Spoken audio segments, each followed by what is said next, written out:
On the Windows desktop, locate the taskbar, usually found at the bottom of the screen. Click Windows search box, located next to the Windows logo. 1. Type CMD in the Windows search box and press Enter key. 2. The black screen will appear. 3. Type C, H, K, D, S, K. Space, C:, space, /R and press Enter, the C: after the CHKDSK. Is the drive letter that I am going to fix, the /R means repair. 4. If you see the access denied, it means you have no access. All you have to do is go to the Windows logo, and right-click the logo, then, click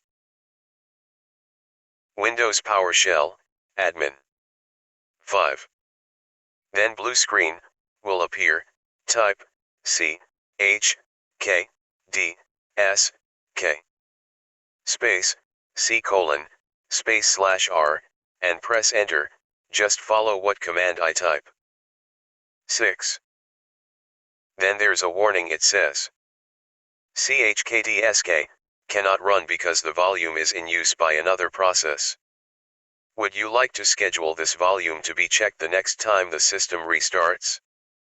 Yes, or no, just select yes or Y and press Enter key. 6. After you type yes, or Y, type Exit, to close the blue screen. 7.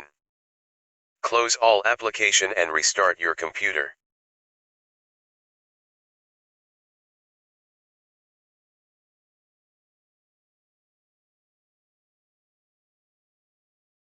Just wait, while your computer is restarting.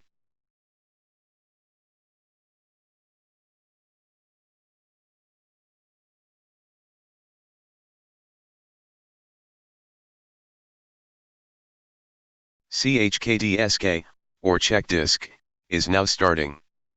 It will take minutes, or more while checking for error in the hard drive.